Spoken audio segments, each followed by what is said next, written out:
పండించే ప్రతి మెతుకు మీద తినేవాడి పేరు రాసి ఉంటుందండి. అదే నిజమైతే బుల్లెట్ మీద కూడా ఖచ్చితంగా చావుబోయేడి పేరు రాసే ఉంటుంది.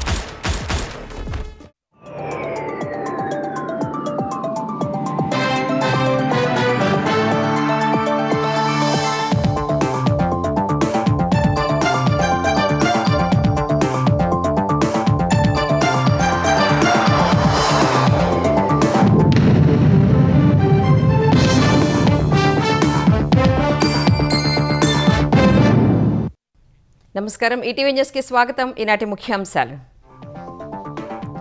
గాంజా బ్యాచ్లు జెన్జీ అని చెప్పుకోవడం వైసీపీకే చెల్లిందన్న చంద్రబాబు. దేవరపల్లిలో గొడ్డలి పార్టీ అరాచకం చేసిందని ఆగ్రహం. ఏపీకి పెట్టుబడులు ఆకర్షించే దిశలో కేబినెట్ కీలక నిర్ణయాలు. Ease of doing business PPP పాలసీలకు ఆమోదముద్ర. అమరావతిలో క్వాంటమ్ వ్యాలీ ట్విన్ టవర్స్ నిర్మాణానికి గ్రీన్ సిగ్నల్. అసెంబ్లీ, హైకోర్టు డిజైన్ల కోసం అదనపు నిధుల మంజూరు.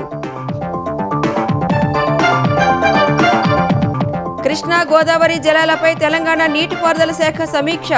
తాగునీటి అవసరాలను దృష్టిలో పెట్టుకునే సాగుకు ఇవ్వాలని నిర్ణయం. ఆగస్టు 15 నుంచి తెలంగాణలో లామినేటెడ్ రేషన్ కార్డుల పంపిణీ. మొత్తం 1,05,00,000 మంది లబ్ధిదారులకు ఇవ్వనున్న సర్కార్. సింగరేణి చరిత్రలో మరో మైలురాయి. నైనీ గనుల నుంచి జైపూర్ చేరిన మొదటి బొగ్గు రైలు. హర్షం వ్యక్తం చేసిన డిప్యూటీ సీఎం. యూపీఐ లావాదేవీలపై ఛార్జీలు వసూలు చేసే బిల్లుకు లోక్సభ ఆమోదం. అమెరికన్ వ్యాపారుల కోసమేనని కాంగ్రెస్ విమర్శలు. ఆన్లైన్లో నీట్ నిర్వహించే యోచనలో కేంద్రం. సుప్రీంకోర్టుకు నివేదన. నిలేకని టాస్క్ ఫోర్స్ సిఫార్సుల బట్టే ఉంటుందని వెల్లడి.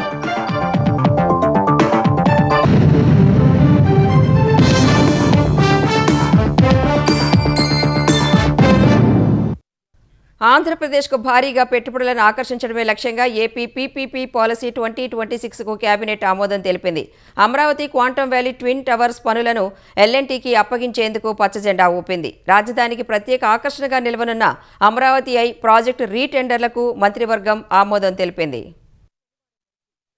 ముఖ్యమంత్రి చంద్రబాబు అధ్యక్షతన సమావేశమైన ఆంధ్రప్రదేశ్ మంత్రివర్గం 34 అంశాలకు ఆమోదం తెలిపింది. Is of doing business act 2026, AP PPP policy 2026 ముసాయిదాలను ఆమోదించింది. ఏపీ దిశ బిల్లు 2019, ల్యాండ్ గ్రాబింగ్ బిల్లు 2024లను ఉపసంహరించి కొత్త కఠిన చట్టాలను తీసుకురావాలని నిర్ణయించింది. పారిశ్రామిక వేగానికి బల్క్ డ్రగ్ పార్కు ఏర్పాటుకు హడ్కో నుంచి 680,21,00,000 రూపాయల రుణం తీసుకునేందుకు అంగీకరించింది. ఆక్వా రంగానికి యూనిట్ కు రూపాయిన్నర రాయితీ విద్యుత్తును కొనసాగించాలని కేబినెట్ నిర్ణయించింది. కొత్త జిల్లాల ఏర్పాటుకు అనుగుణంగా అర్బన్ డెవలప్మెంట్ అథారిటీల పునర్వ్యవస్థీకరణకు మంత్రిమండలి పచ్చజెండా ఊపింది. దీంతో ఏపీలో యూడీఏల సంఖ్య 21 నుంచి 23కు పెరగనుంది. మున్సిపల్ భూముల లీజు గడువు 25 ఏళ్లకు పైగా పెంచేలా చట్ట సవరణను మంత్రివర్గం ఆమోదించింది. వైకుంఠపురం ఇనాం భూముల వివాదాన్ని 122,20,00,000 పరిహారంతో శాశ్వతంగా పరిష్కరించేలా నిర్ణయం తీసుకుంది. విశాఖ వేలంపేట మురికివాడ పేదలకు 28,44,00,000 రూపాయలతో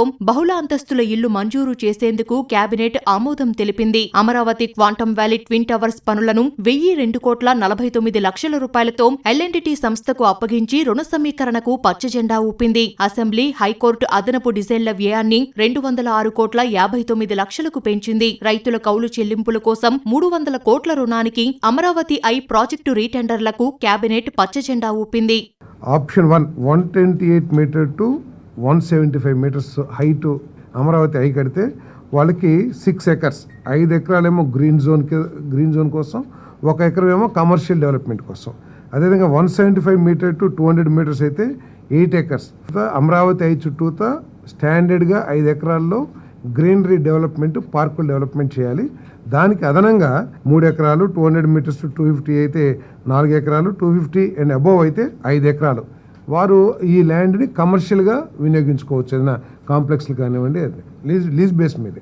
గోదావరి పుష్కరాల కోసం ఘాట్ల అభివృద్ధికి 210 కోట్లు కేటాయించేందుకు మంత్రివర్గం ఆమోదం తెలిపింది. ఆర్వీఎస్, ప్రగతి ప్రైవేటు యూనివర్సిటీలతో పాటు కొత్త జిల్లాలకు 15 డీఈఓ పోస్టుల కేటాయింపునకు అంగీకరించింది.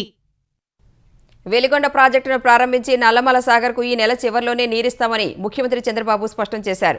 అగ్రిగోల్డ్ బాధితులకు సత్వరమే న్యాయం జరిగేలా చూడాలని ఆదేశించారు.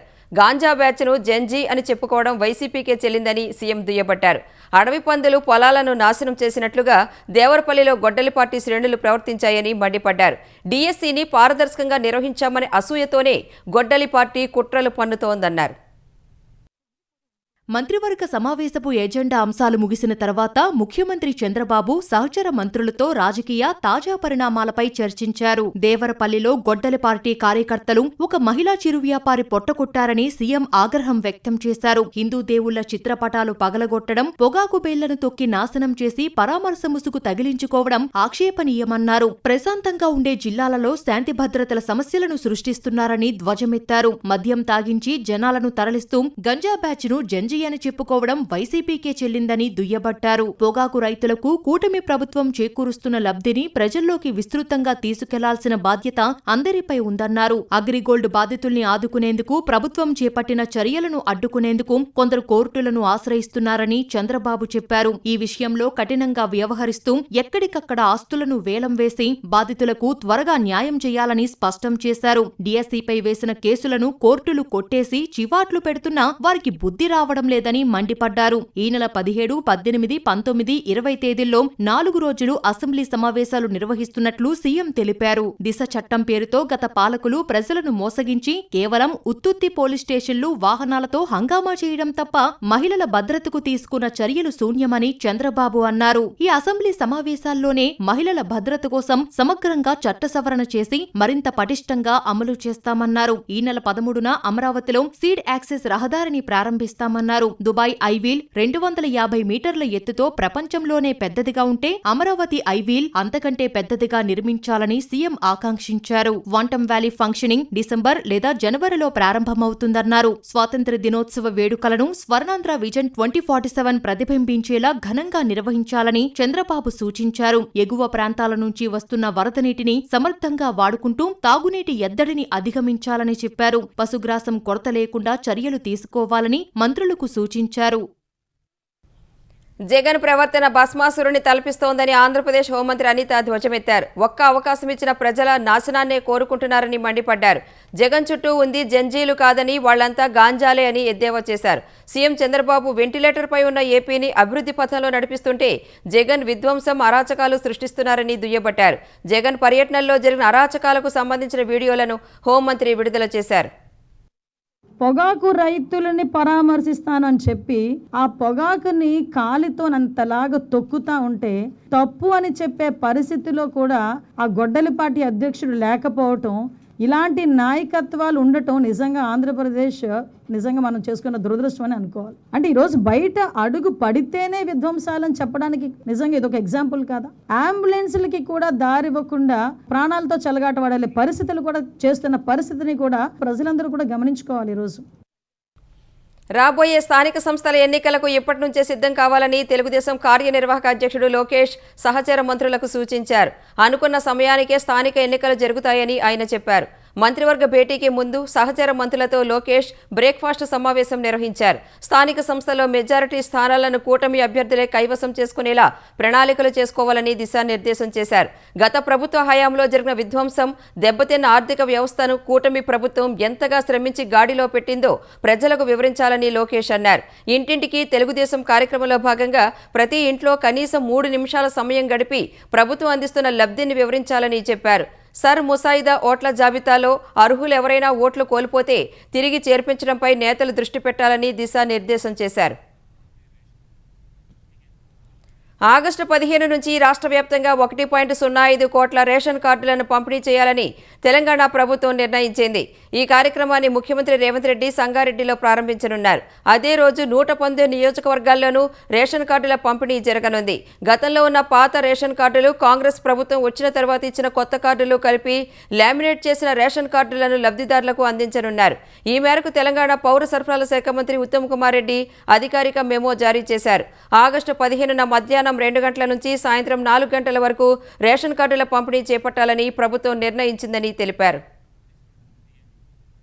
కాంగ్రెస్ ప్రభుత్వం అవలంబిస్తున్న సులభతర వాణిజ్య విధానం వల్ల హైదరాబాద్కు అంతర్జాతీయంగా పెట్టుబడులు వస్తున్నాయని తెలంగాణ ఐటీ శాఖ మంత్రి శ్రీధర్ బాబు అన్నారు. దేశవ్యాప్తంగా ఏర్పాటవుతున్న గ్లోబల్ కేపబిలిటీ సెంటర్లలో హైదరాబాద్ ముందు వరుసలో ఉందన్నారు. నానక్రామగూడలో నూతనంగా ఏర్పాటు చేసిన జేఎల్ఎల్ బిజినెస్ సర్వీసెస్ను శ్రీధర్ బాబు ప్రారంభించారు. గత 2 ఏళ్లలో 150,000 మంది ఐటీ ఇతర రంగాల్లో ఉద్యోగాలు పొందారని తెలిపారు. హైదరాబాద్ను జీసీసీలకు కేంద్రంగా తీర్చిదిద్దామన్న మంత్రి ఈ ఏడాది 100 జీసీసీల ఏర్పాటు లక్ష్యంగా పెట్టుకున్నట్లు చెప్పారు. జీసీసీల వల్ల యువతకు అద్భుత అవకాశాలు లభిస్తాయన్నారు. ఆర్టిఫిషియల్ ఇంటెలిజెన్స్ వస్తూ ఉన్న సందర్భంలో కూడా ఇక్కడ జాబ్స్ పెద్ద ఎత్తున క్రియేట్ చేస్తూ ఉన్నాం. కొన్ని సందర్భాల్లో మరి ప్రతిపక్షాలకు సంబంధించిన వారు జాబ్స్ తక్కువైనాయి అని అంటా ఉన్నారు. జేఎల్ఎల్ టీం సంబంధించిన వారే 40 జీసీసీస్ ఒక్క సంవత్సరంలో తీసుకొచ్చారని స్పష్టంగా చెప్తా ఉన్నారు. జాబ్స్ ఇంక్రీజ్ అవుతాయా తక్కువ అవుతాయా? సో కేవలం మాటల వరకే కాదు, మేము ఏదైనా సంఖ్య చెప్తా ఉన్నప్పుడు శాస్త్రీయబద్ధంగా మాట్లాడే అలవాటు ఉంది మాకు. ప్రజల విద్యుత్ అవసరాలను తీర్చడమే లక్ష్యంగా ఒడిశాలో నైని బొగ్గు గని నుంచి తొలి బొగ్గు రైలు మంచిర్యాల జిల్లా జైపూర్ సింగరేణి థర్మల్ విద్యుత్ కేంద్రానికి చేరింది. 59 బాక్స్ వ్యాగన్ల ద్వారా 4,000 టన్నుల అత్యుత్తమ G10 గ్రేడ్ బొగ్గు తెలంగాణకు చేరుకుంది. కేంద్ర బొగ్గు శాఖ 2015 ఆగస్టు 13న సింగరేణికి నైని బొగ్గు బ్లాక్ను కేటాయించింది. 340.78 మిలియన్ టన్నుల బొగ్గు నిల్వల సామర్థ్యం కలిగిన నైని బ్లాక్లో ఏటా 1 కోటి టన్నుల బొగ్గు ఉత్పత్తి కానుంది. ఈ గనిలో 36 ఏళ్ల సింగరేణి తవ్వకాలు జరుపుకోవచ్చు. నైని బ్లాక్లో బొగ్గు ఉత్పత్తి ప్రారంభం కావడంలో ముఖ్యమంత్రి రేవంత్ రెడ్డి, ఉప ముఖ్యమంత్రి మల్లు భట్టి విక్రమార్క కృషి, ప్రత్యేక చొరవ కీలకంగా మారాయని సింగరేణి యాజమాన్యం పేర్కొంది. నైని నుంచి తొలి బొగ్గు రైలు తెలంగాణకు రావడంపై భట్టి విక్రమార్క హర్షం వ్యక్తం చేశారు. ఫోన్పే, జీపే సహా బ్యాంక్ యాప్ల ద్వారా చేస్తున్న యూపీఐ లావాదేవీలపై బ్యాంకులు, ఇతర సేవా సంస్థలు ఛార్జీలు వసూలు చేసే బిల్లుకు లోక్సభ ఆమోదం తెలిపింది. అయోధ్య, విద్యార్థులపై లాఠీచార్జ్ అంశాలపై విపక్షాల నిరసన మధ్య ఎలాంటి చర్చ లేకుండానే టాక్సేషన్ అండ్ అదర్ లాస్ బిల్లును లోక్సభ ఆమోదించింది. ఆర్టీజీఎస్, నెఫ్ట్ వంటి రియల్ టైం లావాదేవీలపై సర్వీసు ఛార్జీలను బ్యాంకులు వసూలు చేస్తున్నాయి. కానీ యూపీఐ లావాదేవీలపై ఇప్పటివరకు ఎలాంటి ఛార్జీలు లేవు. తాజాగా యూపీఐ, రూపే, డెబిట్ చెల్లింపులపై మర్చెంట్ డిస్కౌంట్ రేట్ ఎండీఆర్ ఛార్జీ వసూలు చేయకుండా నిరోధిస్తున్న చట్టపరమైన నిబంధనను తాజా బిల్లుతో కేంద్రం తొలగించింది. ఎలక్ట్రానిక్ చెల్లింపు లావాదేవీలు ఉచితంగా ఉండాలో లేదో నోటిఫికేషన్ ద్వారా నిర్ణయించే అధికారాన్ని కేంద్రానికి ఇవ్వాలని ఈ బిల్లు ప్రతిపాదిస్తోంది. బిల్లు ఆమోదం తర్వాత లోక్సభ రేపటికి వాయిదా పడింది. యూపీఐ లావాదేవీలపై ఛార్జీల విధింపునకు కేంద్రం తెచ్చిన బిల్లుపై కాంగ్రెస్ విమర్శలు గుప్పించింది. అమెరికా అధ్యక్షుడు డొనాల్డ్ ట్రంప్ ఒత్తిడి మేరకు మోదీ సర్కార్ డిజిటల్ పేమెంట్ రంగంలోకి అమెరికా వ్యాపారులకు ద్వారాలు తెరిచేందుకే యూపీఐని నీరుగార్చే ప్రయత్నం చేస్తోందని కాంగ్రెస్ ప్రధాన కార్యదర్శి జయరాం రమేష్ ఆరోపించారు. చట్ట సవరణ బిల్లు ద్వారా యూపీఐ లావాదేవీలు ఎప్పటికీ ఉచితంగా ఉండే చట్టబద్ధమైన హామీని మోదీ ప్రభుత్వం తొలగించిందన్నారు. వీసా, మాస్టర్ కార్డు వంటి అమెరికన్ పేమెంట్ ప్లాట్ఫామ్లను యూపీఐ దెబ్బతీసినట్లు అమెరికా ట్రేడ్ రిప్రజెంటేటివ్ నివేదిక పేర్కొందని జయరాం రమేష్ గుర్తు చేశారు. ప్రభుత్వానికి ఆర్బీఐ బదిలీ చేస్తున్న లక్షల కోట్ల నిధుల్లో కొంత భాగం కేటాయిస్తే ప్రజలపై ఎలాంటి భారం పడకుండా పబ్లిక్ డిజిటల్ ఇన్ఫ్రాస్ట్రక్చర్ను సుస్థిరంగా నడపవచ్చని చెప్పారు. యూపీఐ వాడకానికి ప్రజలు డబ్బు చెల్లించాల్సి వస్తే అది రైతులు, చిన్న వ్యాపారుల ప్రయోజనాలను దెబ్బతీస్తుందని జయరాం రమేష్ ఆందోళన వ్యక్తం చేశారు. ఎగువన పరివాహక ప్రాంతాల్లో కురుస్తున్న వర్షాలకు కృష్ణమ్మ పరవళ్లు తొక్కుతోంది. జోగులాంబ గద్వాల జిల్లాలో జూరాల ప్రాజెక్టులోకి 2,20,000 క్యూసెక్కుల నీరు వస్తోంది. జూరాల పూర్తిస్థాయి నీటి నిల్వ 9.516 టీఎంసీలు కాగా ప్రస్తుతం 7.79 టీఎంసీలుగా ఉంది. ప్రాజెక్టు 28 గేట్లు తెరిచి 2,20,000 క్యూసెక్కుల నీటిని విడుదల చేస్తున్నారు. జూరాల నుంచి శ్రీశైలానికి 2.16 లక్షల క్యూసెక్కుల ఇన్ఫ్లో ఉంది. శ్రీశైలం గరిష్ట నీటి నిల్వ సామర్థ్యం 215 టీఎంసీలు కాగా ప్రస్తుతం నీటి నిల్వ 149.06 టీఎంసీలకు చేరింది. కృష్ణానదిపై ఉమ్మడి జలాశయాల్లో అందుబాటులో ఉన్న నీటిలో 2 తెలుగు రాష్ట్రాల వాటా ఖరారు చేయాలని ఆంధ్రప్రదేశ్ ప్రభుత్వం కోరింది. ఇందుకు కృష్ణానది యాజమాన్య బోర్డు సమావేశాన్ని ఏర్పాటు చేయాలని ఏపీ జలవనరుల శాఖ ప్రత్యేక ప్రధాన కార్యదర్శి శశిభూషణ్ కుమార్ కేఆర్ఎంబీ చైర్మన్కు లేఖ రాశారు. శ్రీశైలం, నాగార్జున సాగర్లో ఉన్న నీటిలో 2 రాష్ట్రాల వాటా ఖరారు చేయాలని ఆ లేఖలో కోరారు. ఎల్నినో ప్రభావం ఉన్నందున నీటిని జాగ్రత్తగా వాడుకోవాల్సిన అవసరం ఉందని, అందుకు చర్చించి తగిన నిర్ణయం తీసుకోవాలన్నారు. ఎండాకాలం వరకు తాగునీటి అవసరాలను పరిగణలోకి తీసుకుని తరువాత వచ్చే ప్రవాహాలను బట్టి సాగుకు నీరిచ్చే అవకాశాలను పరిశీలించాలని తెలంగాణ నీటిపారుదల శాఖ నిర్ణయించింది. హైదరాబాద్ జలసౌధలో సమావేశమైన రాష్ట్ర స్థాయి సమీకృత సాగునీటి యాజమాన్య నిర్వహణ కమిటీ సమావేశంలో ఈ మేరకు నిర్ణయం తీసుకున్నారు. కృష్ణా, గోదావరి నదులపై ఉన్న జలాశయాల్లో ప్రస్తుతం ఉన్న నిల్వలు, ఎగువ నుంచి వస్తున్న ప్రవాహాలు తదితర అంశాలను సమీక్షించారు. ఇటీవలి వర్షాలకు వచ్చిన నీటితో తాగునీటి అవసరాలకు ఇబ్బందులు ఉండబోవని, ప్రవాహాలు ఇంకా వచ్చే అవకాశం ఉన్నందున సాగునీటి విషయంలో నిర్ణయం తీసుకునేందుకు కొంత సమయం తీసుకోవాలని నిర్ణయించారు. అప్పటి వరకు అవకాశం ఉన్న చోట ఎత్తిపోతల ద్వారా వీలైనంత మేర చెరువులు నింపాలని నిర్ణయించారు. ఈ నెల 15 వరకు వచ్చే ప్రవాహాలు చూసిన తర్వాత మరోమారు సమావేశం కావాలనే అభిప్రాయానికి వచ్చారు. తెలంగాణ సిద్ధాంతకర్త ప్రొఫెసర్ జయశంకర్ జయంతి, ప్రజాకవి గద్దర్ వర్ధంతి సందర్భంగా వారికి సీఎం రేవంత్ రెడ్డి నివాళులర్పించారు. జూబ్లీహిల్స్లోని తన నివాసంలో వారి చిత్రపటాలకు సీఎం పుష్పాంజలి ఘటించారు. గద్దర్ తన పాటల ద్వారా ప్రజల్లో సామాజిక చైతన్యాన్ని నింపారని కొనియాడారు. సిద్ధాంతకర్తగా తెలంగాణ ఉద్యమంలో ప్రొఫెసర్ జయశంకర్ పాత్ర అత్యంత కీలకమైనదని సీఎం అన్నారు. ప్రత్యేక తెలంగాణ సాధన కోసం జీవితాంతం అహర్నిశలు శ్రమించిన మహనీయుడని కొనియాడారు. మరోవైపు రవీంద్ర భారతిలో ప్రొఫెసర్ జయశంకర్ జయంతిని నిర్వహించారు. జయశంకర్ ఆశయాలు భావితరాలకు ఆదర్శమని మండలి చైర్మన్ గుత్తా సుఖేందర్ రెడ్డి అన్నారు. జయశంకర్ చూపిన మార్గం, సిద్ధాంతాల వల్లే స్వరాష్ట్రం సాధ్యమైందని మంత్రి అజహరుద్దీన్ చెప్పారు. జయశంకర్ చేసిన ఉద్యమం, త్యాగం సదా స్మరణీయమని ఎమ్మెల్సీ కోదండరాం కొనియాడారు. భౌగోళిక తెలంగాణ ఏర్పాటు దానంతటనే అంతిమ లక్ష్యం కాదు. భౌగోళిక తెలంగాణ ఏర్పాటు అనేది అన్ని వర్గాల ప్రజల యొక్క సమగ్రాభివృద్ధికి అది ప్రాతిపదిక. ఆ ప్రయత్నానికి దారి తీయాలి అంతిమంగా అని వారు భావించి దానికోసం అందరూ కూడా పనిచేయాలని పదే పదే సూచన చేసినటువంటి వ్యక్తి వారు.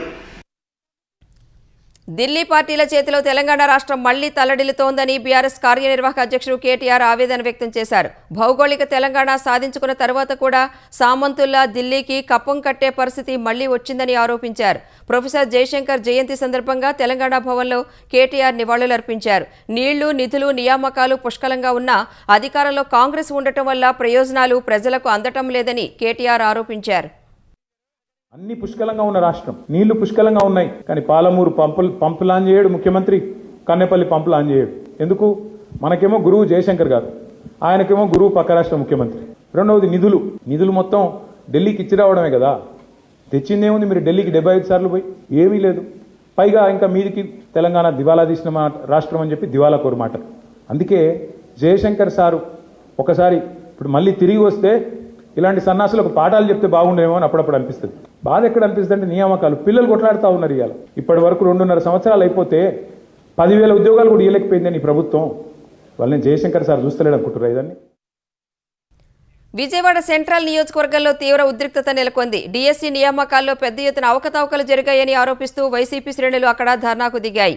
అయితే నిరసనల కోసం కేటాయించిన ధర్నా చౌక్ను వదిలి ప్రజలకు ఇబ్బంది కలిగించేలా వైసీపీ నాయకులు అనధికారికంగా టెంట్లు వేశారని టీడీపీ శ్రేణులు అక్కడ ప్రతినిరసన తెలిపాయి. ఈ సమయంలోనే ఎమ్మెల్యే బోండా ఉమామహేశ్వరరావు వైసీపీ ఏర్పాటు చేసిన రిలే నిరాహార దీక్షల శిబిరం దగ్గరకు వచ్చారు. వారు ఏర్పాటు చేసిన టెంట్లను టీడీపీ శ్రేణులతో కలిసి స్వయంగా తొలగించారు. ఈ క్రమంలో ఇరు వర్గాల మధ్య తీవ్ర తోపులాట జరిగింది. పోలీసులు రంగప్రవేశం చేసి పరిస్థితిని అదుపులోకి తెచ్చారు. సెంట్రల్ నియోజకవర్గంలో అరాచకం సృష్టించేందుకు వైసీపీ ఫేక్ ధర్నాకు తెరలేపిందని టీడీపీ నేతలు ధ్వజమెత్తారు.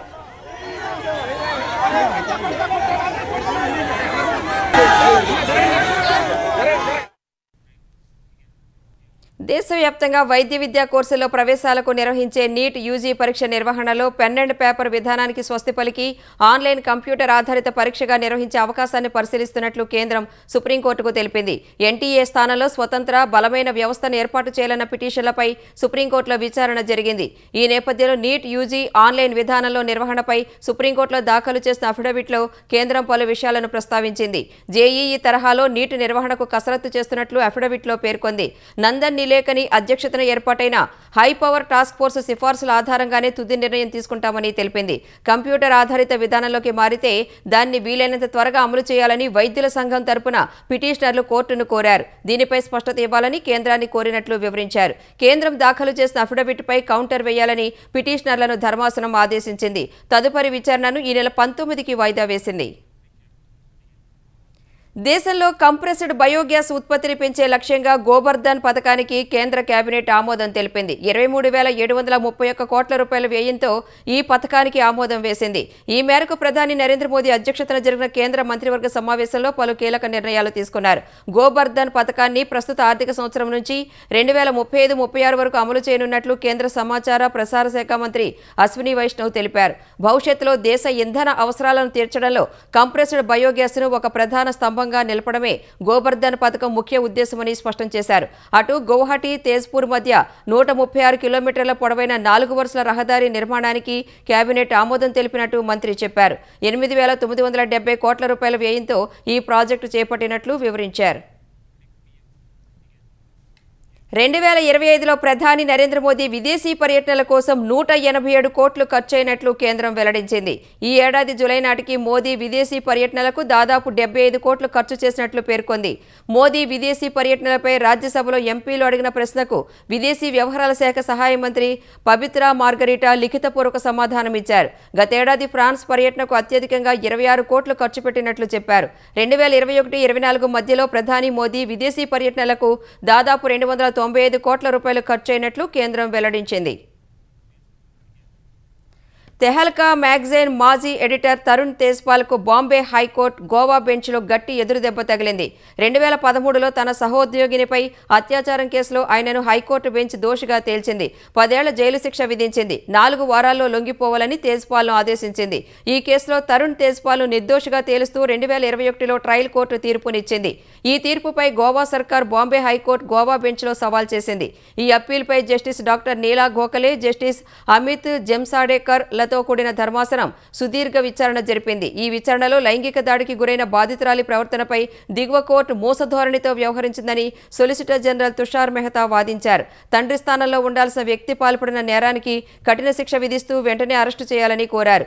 62 ఏళ్ల వయసున్న తాను ఈ కేసులో బాధితుడినేనని పై కోర్టులో అప్పీలు చేసుకునేందుకు సమయం ఇవ్వాలని తేజ్పాల్ అభ్యర్థించారు. వాదనలు విన్న బాంబే హైకోర్టు గోవా బెంచ్ తరుణ్ తేజ్పాల్ను దోషిగా నిర్ధారించి జైలు శిక్ష విధించింది.